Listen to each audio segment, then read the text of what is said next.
भुक्तुकी हुनुहुन्छ, सर्वोच्च कमान्डर हुनुहुन्छ, आशा भरोसाका केन्द्र हुनुहुन्छ। उहाँलाई यो शुभकामना मन्तव्य राखिदिनु हुन म यो मञ्चमा निम्ति हुन्छु।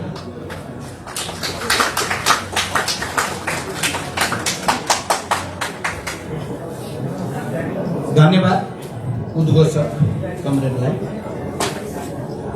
एकीकृत अखिल नेपाल शिक्षक संगठनको यो राष्ट्रिय परिषदको पहिलो बैठकको सभापतित्व गर्ने संगठनका अध्यक्ष कमरेड शंकर अधिकारी, हाम्रो पार्टीका सबै केन्द्रीय सदस्य, आयोगका पदाधिकारी, सहयोगका कमरेडहरू, शिक्षक संगठनका सबै पूर्व पदाधिकारीहरू र अतिथिहरू र यो परिषदको बैठकमा उपस्थित सम्पूर्ण शिक्षक साथीहरू, कमरेडहरू र पत्रकार मित्रहरू, अघि नै यहाँ माधवजीले भनि नै सक्नुभयो, हामीलाई धेरै लामो बोल्ने समय छैन भन्ने कुरा। शङ्करजीले मलाई भन्नुभयो फेरि यत्रो भेला सधैँ गरिराख्न पनि सकिँदैन, देशभरिबाट साथीहरू आउनु भएको छ, थोरै स्थितिको बारेमा राम्रैसँग राखिदिनु पर्यो भन्ने कुरा पनि फेरि शङ्करजीले मलाई भनिराख्नु भएको छ। म थोरै दुविधामा छु, किनभने 3 बजे एउटा कार्यक्रममा चाहिँ पेरिस डाँडा पुग्नै पर्ने छ, त्यसकारण समयको त चाप छँदैछ। त्यसमाथि मलाई लाग्छ कमरेड माधव कुमार नेपालले पार्टीको अध्यक्षको हैसियतले धेरै कुरा उहाँले राख्नु भएको छ र प्रश्न पनि पार्नु भएको छ। अहिलेको राजनीतिक स्थिति के हो, हाम्रो सङ्घर्षको प्रकृति के हो, हामीले कसरी सोच्दैछौँ भन्ने कुरा उहाँले राखिसक्नु भएको छ। मैले धेरै भन्न त सम्भव छैन, तर म प्रारम्भमै के भन्न चाहन्छु भने पार्टी एकता भएर देशमा एउटा नयाँ भरोसा, नयाँ ऊर्जा, नयाँ उत्साह पैदा भएको थियो। वाम गठबन्धन गरेदेखि नै निर्वाचनमा एउटै घोषणा पत्र सहित 2टा प्रमुख कम्युनिस्ट पार्टीहरू चुनावी मैदानमा जाँदा आम पार्टी पंक्ति, हाम्रा विभिन्न भातृ संगठनहरू र आम नेपाली जनतामा पनि एउटा नयाँ खालको ऊर्जा पैदा भएको थियो, नयाँ उत्साह पैदा भएको थियो, भरोसा पैदा भएको थियो भविष्यका प्रति। अब यो देशमा कम्युनिस्ट पार्टीले सायद 25, 30, 40 वर्ष नेतृत्व गर्छ, सामाजिक न्याय सहित विकास र समृद्धिको एउटा नयाँ युग सुरु हुन्छ भन्ने भरोसा पैदा भएको थियो। पार्टी एकता भइसकेपछि त्यो भरोसा झन बढेको थियो।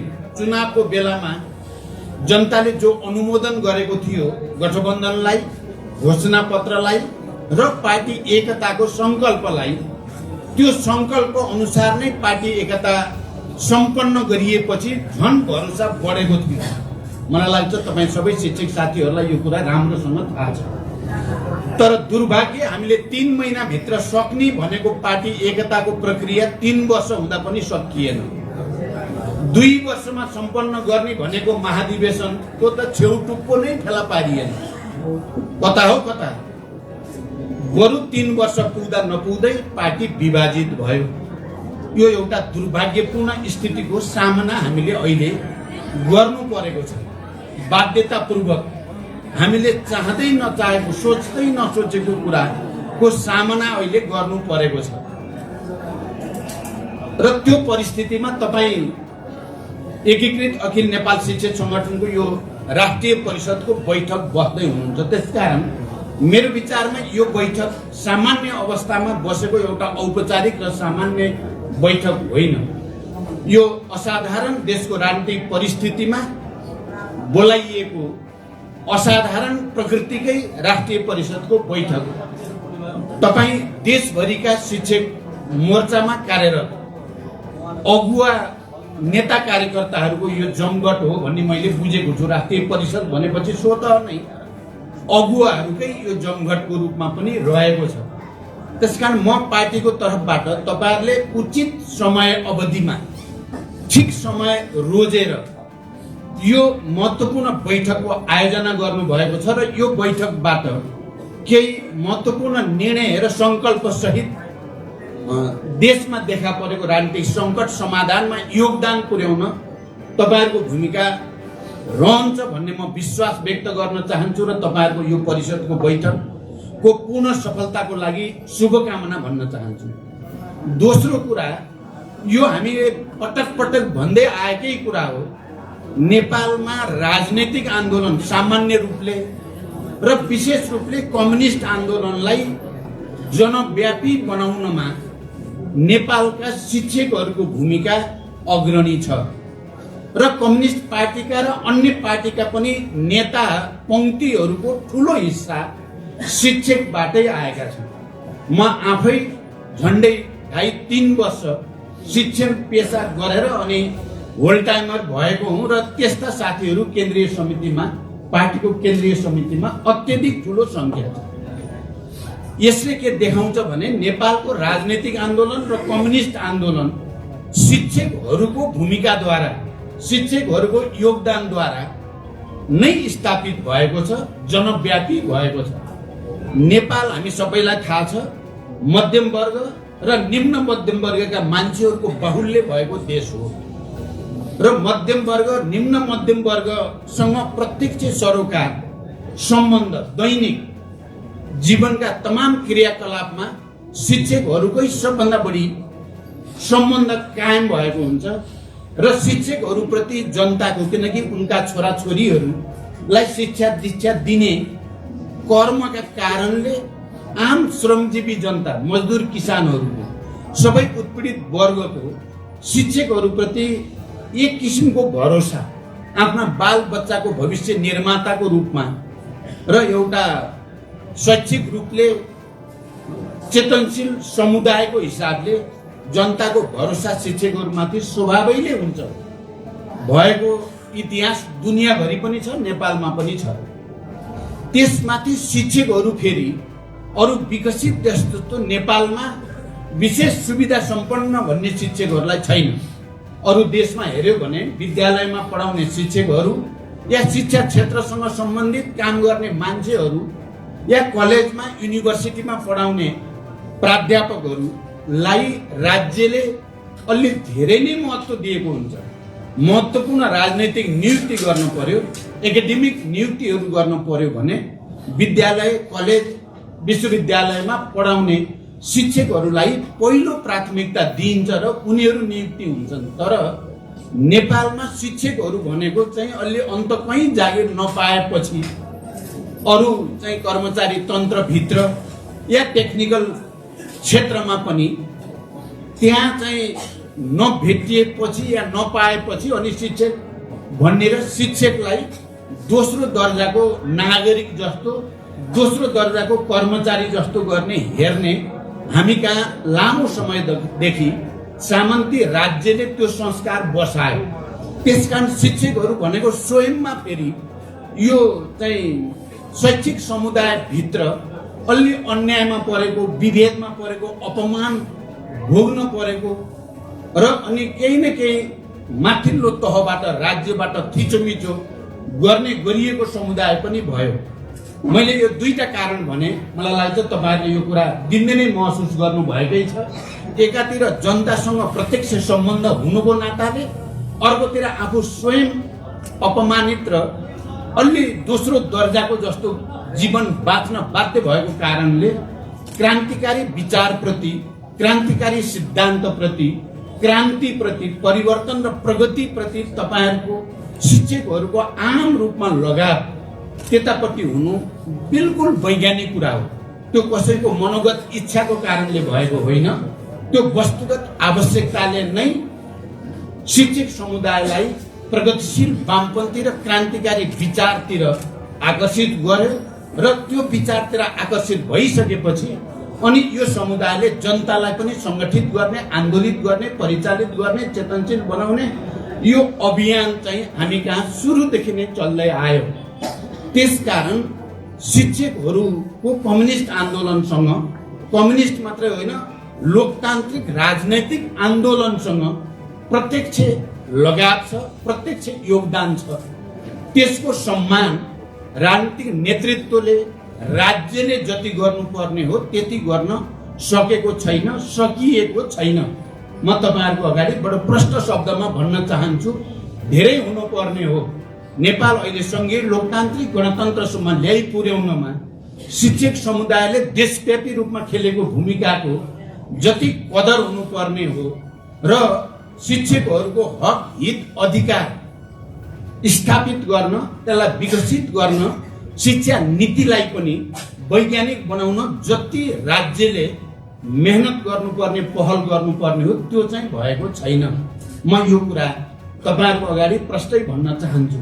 तर यसको के अर्थ होइन भने पार्टी लिडरशिपबाट या राज्यको तर्फबाट पनि यसमा ध्यानै कसैले पनि दिएनन् भन्ने चाहिँ सत्य होइन। फेरि मैले यति आत्मसमीक्षा गरिसकेपछि तपाईहरुको अगाडि भन्नै पर्ने हुन्छ, शिक्षा क्षेत्रमा या त उच्च शिक्षा सम्बन्धी या शिक्षा नीति सम्बन्धी त्यसलाई वैज्ञानिक र जनवादी शिक्षा नीति बनाउनेसँग सम्बन्धित विषय होस्, या शिक्षा ऐनसँग सम्बन्धित विषय होस्, या शिक्षक कर्मचारीहरूको सेवा सुविधासँग सम्बन्धित विषय होस्, या शिक्षा क्षेत्रसँग जोडिएका अन्य कर्मचारीहरूको हक हितसँग सम्बन्धित कुराहरू हुन्, यी सबै विषयमा मैले आफू प्रधानमन्त्री रहँदा या हाम्रो पार्टीको तर्फबाट शिक्षा मन्त्रालय सम्हालेको बेलामा पटक पटक यी सबै विषयमा युद्ध पीडित शिक्षकहरूलाई पुनर्बहाली गर्ने, उनीहरूको हक अधिकार स्थापित गर्ने विषय होस्, या ऐन बनाउने विषय होस्, या उच्च शिक्षा आयोगसँग सम्बन्धित विषय होस्, या राहत शिक्षकसँग सम्बन्धित विषय होस्, या अनुदान शिक्षकसँग सम्बन्धित विषय होस्, श्रम ऐनमा व्यवस्था गरे अनुसार पनि सेवा सुविधा नपाउने शिक्षा क्षेत्रमा काम गर्ने हजारौं कर्मचारीहरू छन्। यो लाजमर्दो कुरा छ। श्रम ऐनले न्यूनतम ज्याला, न्यूनतम तलबमान कति हुनुपर्छ एउटा मजदुरको भनेर तोकेको जति पनि शिक्षा क्षेत्रमा काम गर्ने कर्मचारीहरूले पाउँदैनन्। झन्डै 6000 7000 मा काम गर्नुपर्ने हजारौं कर्मचारी छन्, जबकि श्रम ऐनले 13000 त न्यूनतम तलबमान भनेर तोकेको छ। यो विडम्बनाको स्थिति छ र म तपाई शिक्षकहरूको अगाडि भन्न मैले के खोजिरहेको छु भने यो सबै विषयमा हाम्रो तर्फबाट, पार्टीको र हाम्रो नेतृत्वको तर्फबाट, शिक्षा मन्त्रालयको तर्फबाट यी सबै विषयहरूमा सकारात्मक ढङ्गले प्रतिवेदन तयार पार्ने र त्यसलाई प्रक्रिया पुर्याएर थुप्रै कुराहरू अर्थ मन्त्रालयको स्वीकृति समेत लिएर क्याबिनेटमा पुर्याइएका छन् यी सबै विषयहरू। तर दुर्भाग्य क्याबिनेटमा ती सबै फाइलहरू थन्किएका छन्।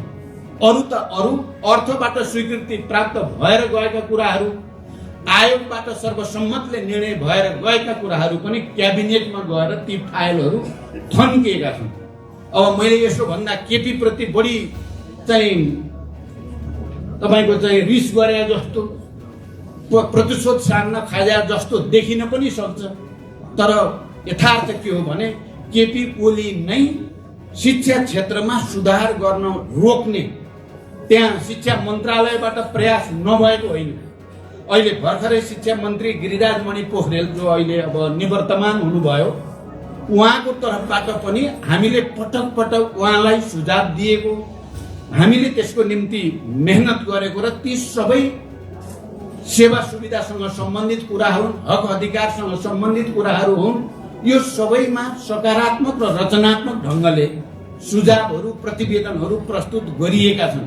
यो पाटो पनि दिमागमा राखिराख्न म तपाईँ सबैलाई हार्दिक अनुरोध गर्न चाहन्छु। केही नै गरेनन्, वास्तै गरेनन् भन्ने कुरा होइन। र म के भन्न सक्छु भने अब अहिले हामी प्रतिगमनका विरुद्ध जो लडाईँ लडिरहेका छौँ, प्रतिक्रान्तिका विरुद्ध, सङ्घीय लोकतान्त्रिक गणतन्त्रका विरुद्ध जो प्रहार भएको छ र त्यसलाई परास्त गर्नको लागि हामी जो मैदानमा उत्रेका छौँ, फेरि एकचोटि म के भन्न सक्छु भने ती हामीले नै हाम्रै नेतृत्वको सरकार भएको बेलामा हाम्रै शिक्षा मन्त्रालयबाट प्रस्तुत गरिएका सबै प्रतिवेदनहरू, सुझावहरू चाहिँ यो प्रतिगमन परास्त गरेपछि कार्यान्वयन हुनेछन्, यो विश्वास म तपाईँलाई दिलाउन चाहन्छु। किनकि ती हामीले नै प्रस्तुत गरेका सुझावहरू हुन्, हामीले नै निर्णय गरेका कुराहरू हुन्, जसलाई केपी ओलीले फाइल क्याबिनेटमा थन्क्याएर त्यसलाई रोकेको छन् तिनलाई चाहिँ हामी फुकाउने छौँ। यो कुरा। दोस्रो कुरा, तपाईँहरूले यहाँ उठाउनु भएको शिक्षक सङ्गठन, एकीकृत अखिल नेपाल शिक्षक सङ्गठन, मलाई राम्रोसँग थाहा छ शिक्षक सङ्गठन सम्बन्धी। मैले पटक पटक हिजो युद्धको क्रममा, युद्धको तयारीको क्रममा पनि, जनयुद्धको 10 वर्षको क्रममा पनि, जनआन्दोलनको 19 दिने ऐतिहासिक जनआन्दोलनको क्रममा पनि, विस्तृत शान्ति सम्झौता र अनि संविधान सभाको निर्वाचन प्रक्रियासँग पनि म तपाईँ शिक्षक साथीहरू, तपाईँ शिक्षक सङ्गठनका पदाधिकारी र शिक्षक मोर्चामा क्रियाशील साथीहरूसँग मेरो लगातार अन्तर्क्रिया छ। म हरेक पटक मैले तपाईँहरूलाई अपिल गरेको छु, तपाईँहरूलाई मैले अनुरोध गरेको छु। तपाईँहरूको हातमा छ है पार्टीको आन्दोलनको, यो देशको भविष्य पनि। तपाईँहरूले जनतालाई कसरी प्रशिक्षित गर्नुहुन्छ, तपाईँ आफै विचारलाई कसरी बुझ्नुहुन्छ, त्यसले यो देशको भाग्य भविष्यलाई निर्धारण गर्नेमा ठुलो हात तपाईँहरूको छ भनेर मैले अपिल गर्ने गरेको छु, मैले अनुरोध गर्ने गरेको छु। र तपाईँहरूले पार्टीले सोचेको भन्दा एक कदम अगाडि बढेर, पछाडि होइन, शिक्षकहरूले, यही शिक्षक सङ्गठनले, तपाईँहरूले चाहिँ एक कदम अगाडि बढेर आफ्नो भूमिका पुरा गर्नुभएको ऐतिहासिक तथ्यसँग म राम्रोसँग विज्ञ छु, मलाई जानकारी छ। तपाईँहरूले धेरै गर्नुभएको छ, तर तपाईँहरूको निम्ति राज्यले जति गर्नुपर्ने त्यति गरेको छैन। अहिले पनि तपाईँहरूले यहाँ उठाउनु भयो, यो शिक्षक मोर्चा भनेको वैचारिक राजनीतिक पनि छ र पेसागत पनि छ। यसको पेसागत हक हितको रक्षा गर्ने दायित्वसँग पनि यो सम्बन्धित छ र देशको समग्र विचार, राजनीति र ओरिएन्टेसन, देशलाई कस्तो दिने भन्ने कुरासँग पनि यसको रिलेसन छ। यो साँचो कुरा हो। र पार्टी एकता भइसकेपछि र जनसङ्गठनहरूको पनि एकता गर्ने प्रक्रियामा सबभन्दा धेरै केपी ओलीसँग बहस भयो कुनै मोर्चाको विषयमा भने त्यो शिक्षक मोर्चा नै हो। यो कुरा सायद तपाईँहरूलाई धेरै जानकारी छैन। त्यो पार्टी केन्द्रमा भएको सबै कुरा हामीले हिजोको परिस्थितिमा सबै भन्न सम्भव पनि थिएन र सबभन्दा धेरै विवाद भयो। शिक्षकहरूलाई विचार र राजनीतिबाट अलग राख्नुपर्ने हुन्छ, शिक्षकहरूको सङ्गठन भनेर त्यस्तो औपचारिक बनाउन हुँदैन, शिक्षकहरूलाई पार्टीको कुनै पदमा राख्न हुँदैन भन्ने सोचका प्रवक्ता चाहिँ केपी ओली नै हो। उहाँ त्यसको प्रवक्ता हो। तर त्यो अहिले आएर प्रमाणित के भयो भने त्यो ठगीको वाला कुरा थियो। त्यो उहाँको साँच्चै कुरा थियो भने अहिले केन्द्रीय समितिमा जो भर्ती उहाँले गर्नुभएको छ, अघि माधवजीले भन्नुभयो म्यादी प्रहरी भर्ती गरे जस्तो गरी उहाँले गरेकोमा त थुप्रै शिक्षक लगेर केन्द्रीय समितिमा राख्नु भएको छ। फेरि त्यसकारण हिजो किन रहेछ त म अहिले के ठान्छु भने तपाईँ शिक्षकहरू प्रगतिशील विचारका, कम्युनिस्ट विचारका, क्रान्तिकारी विचारका बाहक हुनुहुन्छ भन्ने कुरा केपी ओलीलाई थाहा छ। जति गरे पनि यो शिक्षक समुदाय, बौद्धिक समुदाय मेरा हुँदैन, यी चाहिँ अलि क्रान्तिकारी विचार राख्ने पक्षका हुन्छन् भन्ने डरले उहाँले शिक्षकहरूलाई एकता पनि हुन नदिने र शिक्षक सङ्गठनलाई वैचारिक ढङ्गले प्रशिक्षित पनि हुन नदिने, रोकेर राख्ने। त्यो रहस्य के रहेछ भनेर अहिले यो 3 वर्षपछि फर्केर हेर्दा मैले के देख्छु भने उहाँ शिक्षकसँग तर्सिनु हुँदो रहेछ, बुद्धिजीवीहरूसँग तर्सिनुहुन्छ। उहाँ अघि माधवजीले भनेकै भाषा बढी उपयुक्त भाषा छ। उहाँलाई चाहिने चाहिँ अब आफूले जे भन्यो त्यही मान्ने, हनुमान भन्नुहोस्, दास भन्नुहोस् या भक्त भनौँ, जे भने पनि त्यस्ता अन्धभक्तहरू उहाँलाई चाहिने। शिक्षकहरू अन्धभक्त हुँदैन, उनीहरू विवेक प्रयोग गर्छन्, उनीहरूले विश्लेषण गर्छन्, उनीहरू सत्यको पक्षमा हुन्छन्, उनीहरू न्यायको पक्षमा हुन्छन्, प्रगतिको पक्षमा हुन्छन्। त्यसकारण उहाँ शिक्षकदेखि तर्सिनु हुँदो रहेछ र यो शिक्षकहरूलाई विचारबाट बाहिर राख्न चाहनु।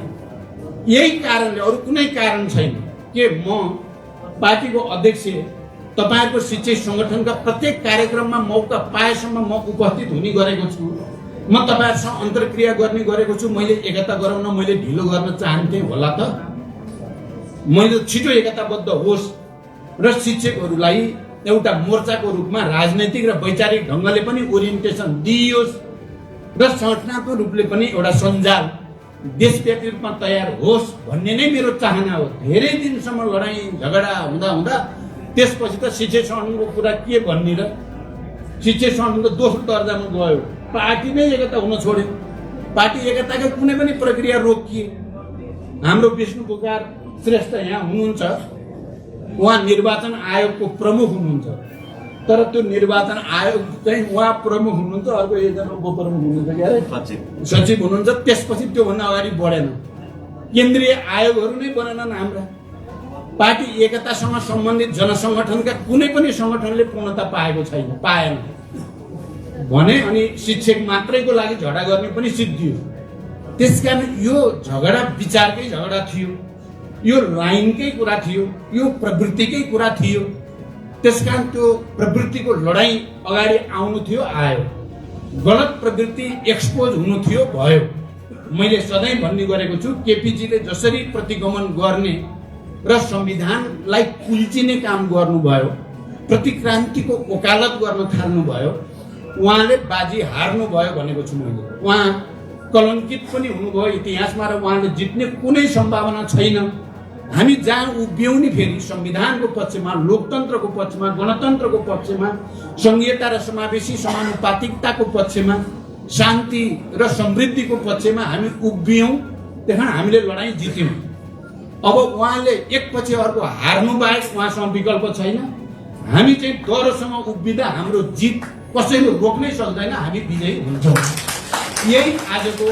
सच्चाइ हो र अहिले अब हामी त सिधै प्रत्यक्ष आन्दोलनमा छौँ आन्दोलनसँगै फेरि सङ्गठनका कामहरूलाई हामीले छलफल गरेका छैनौँ भन्ने कुरा होइन हिजो छाडी अस्तिको दिन मात्रै अब शिक्षक सङ्गठनलाई एकताबद्ध गर्नुपर्छ भनेर उतापट्टिसँग सम्बन्धित माधवजीसँग सम्बन्धित शिक्षक साथीहरू हिजोका पदाधिकारीहरूलाई बोलाएर अस्ति हामीले पेरिस डाँडामा कुराकानी गरियो र तुरुन्तै एउटा भेला गर्ने अनि यो दुवैतिरका शिक्षक साथीहरू पदाधिकारीहरू सँगै राख्ने र यसको एकता प्रक्रियालाई छिटै टुङ्ग्याउने भनेर सायद केही दिनभित्र उताको भेला गरिसकिन्छ हामीले म समेत बसेर म र माधव नेपालजी बसेर हामीले त्यो प्रक्रियालाई छिटोभन्दा छिटो टुङ्ग्याउने र यसलाई वैचारिक राजनीतिक र पेसागत सङ्गठनकै रूपमा अगाडि लिएर जानुपर्छ केही सीमाहरू हामीले पालन गर्नुपर्छ भने हामी त्यो सीमा पालन गर्न तयार छौँ तर यसको जो ऐतिहासिक विकासको सन्दर्भ छ त्यो विकासको सन्दर्भभन्दा बाहिर गएर शिक्षकहरू हजारौँ हजार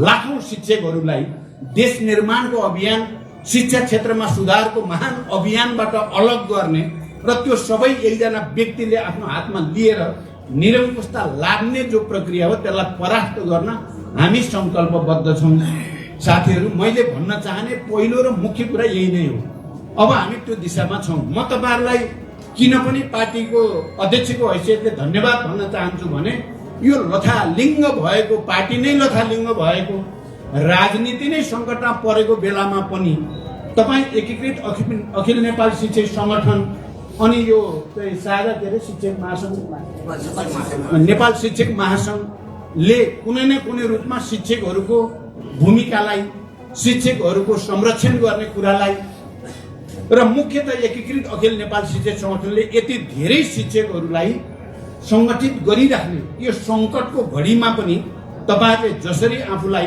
बचाइराख्नु भयो यो ठुलो कुरा ठानेको छु मैले अरू प्राय सबै सङ्गठन लथालिङ्गै भएको बेलामा शिक्षक सङ्गठन चाहिँ सङ्गठित नै छ परिचालितै छ बेला बेलामा प्रशिक्षण बैठक अन्तर्क्रियाहरू भइराखेकै छन् अहिले पनि यो राष्ट्रिय परिषदको बैठक भइराखेको छ भन्दा मलाई गर्वको महसुस भएको छ तपाईँहरूप्रति म तपाईँहरूलाई सम्मान भन्न चाहन्छु र तपाईँहरूप्रति गर्व व्यक्त गर्न चाहन्छु साँच्चै तपाईँहरूलाई देख्दा हामी चाहिँ फेरि पनि यो राजनीतिक आन्दोलनको जटिलता जुन छ र जो चुनौतीको हामीले सामना गरेका छौँ त्यसमा हामी विजयी हुन्छौँ भन्ने एउटा नयाँ ऊर्जा र शक्ति तपाईँहरूले दिइराखेको र यो मेसेज देशभरि जान्छ माधवजीले अघि ठिकै भन्नुभयो यो यतिको विशाल उपस्थिति उहाँले जो भन्नुभयो मुक्त कण्ठले र हामी एकता गरिन्छ भनेर जे प्रतिबद्धता व्यक्त गर्नुभएको छ र म आफै लागेको छु अब झन् यसलाई एकीकृत साँचो अर्थमा एकीकृत गरिसकेपछि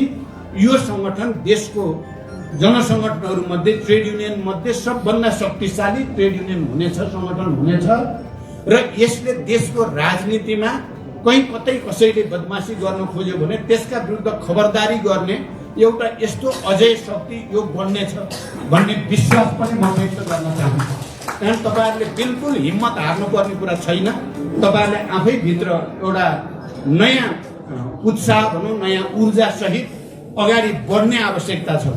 अहिले जस्तो स्थिति छ, हाम्रो लडाइँ भएको विचार राजनीतिमै हो। केपीसँग परेको भनेको अन्त कहिले के भन्छ, प्रधानमन्त्रीको निम्ति झगडा हो कि कुर्सीको निम्ति लुछाचुडी हो कि भन्ने गर्छन्। यो प्रचार केपी र केपी गुटका मान्छेले गर्ने गरेकै प्रचार हो।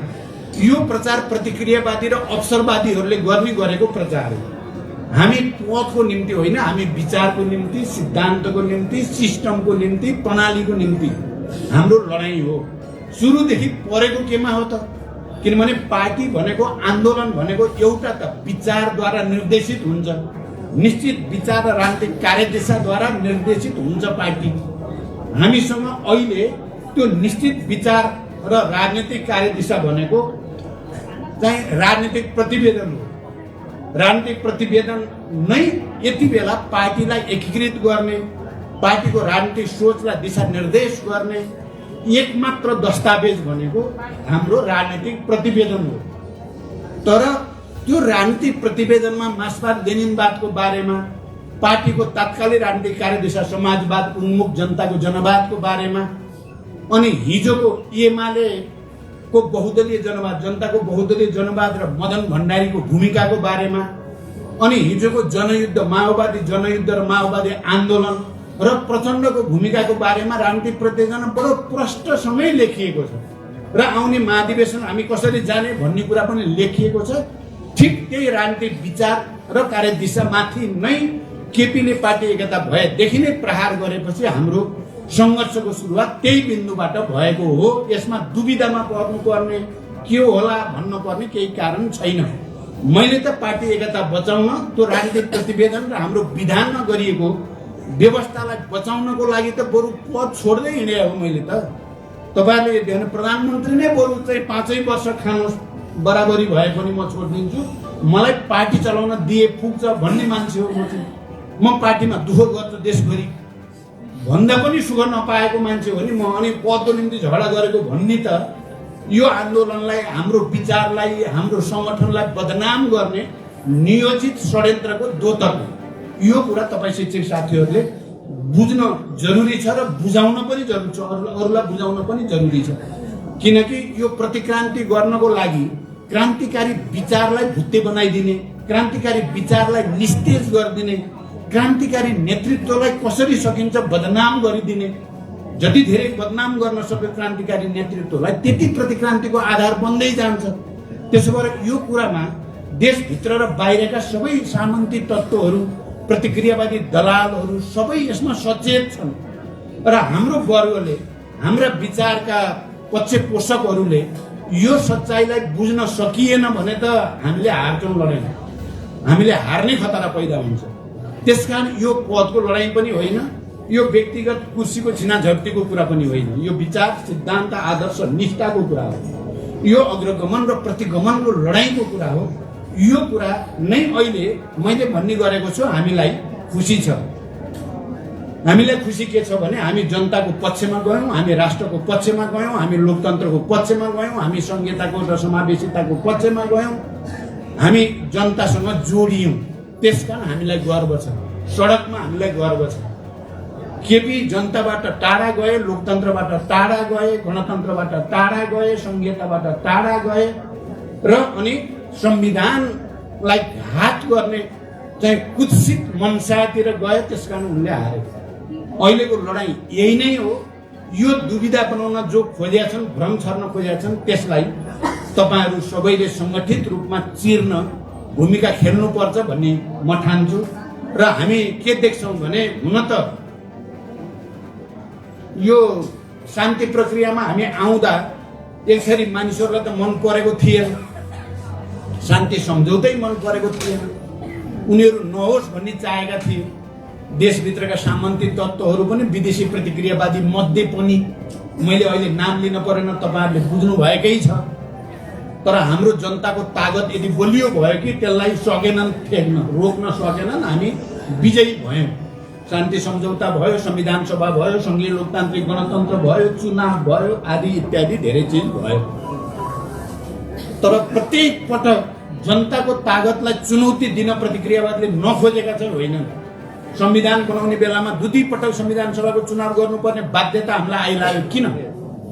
किनभने एक थरी तत्त्वहरू संविधान सभाबाट संविधान गर्न नदिनको निम्ति न्वारानदेखिको बल लगाएका थिए। मलाई त प्रत्यक्ष थाहा छ नि के भयो, को शक्तिले के गरे भन्ने। तर जनताको चेतना र लिडरसिपको पहल कदमीको बीचमा समन्वय भयो, त्यो तागत बलियो भयो, त्यसकारण संविधान बन्यो। चुनाव हुन नदिनको निम्ति पनि त्यत्तिकै जोड बल थियो।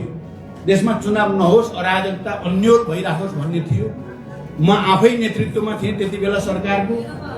राष्ट्रलाई एकताबद्ध गर्ने चुनौती एकातिर थियो, चुनावतिर देशलाई लैजानुपर्ने चुनौती अर्कातिर थियो, अर्कोतिर विकास गर्न सकिन्छ भनेर पुष्टि गर्नु थियो। फेरि हामी परिवर्तनका वाहकहरू, हामी क्रान्तिकारी विचारका प्रवर्तकहरू देशमा विकास पनि गर्न सक्छौँ है भन्ने देखाउनु थियो। मैले त्यो 9-10 महिनामा एकातिर राष्ट्रिय एकतालाई पनि नयाँ उचाइमा उठाउने सौभाग्य, त्यसको निम्ति भूमिका खेल्ने सौभाग्य मलाई प्राप्त भयो।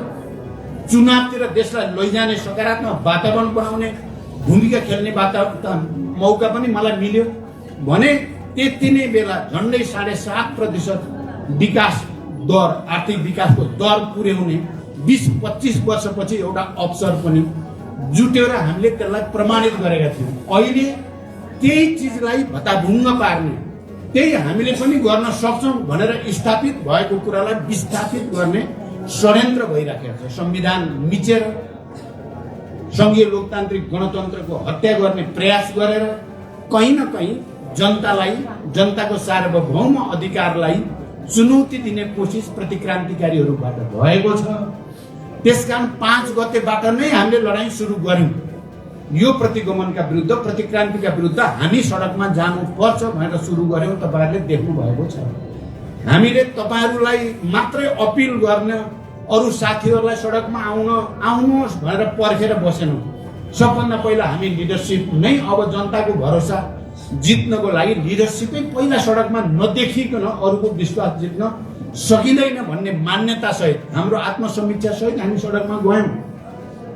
त्यसपछि तपाईँहरूले देख्नुभयो पुस 14 गते, माघ 9 गते देशव्यापी जनपरिचालन अनि अस्तिको आम हडतालदेखि अब आउने 28 गतेको कार्यक्रमसम्म आउँदा एउटा नयाँ वातावरण बनेको छ। अब वातावरण बिस्तारै सकारात्मक दिशातिर चाहिँ बन्दै गएको मैले देखेको छु।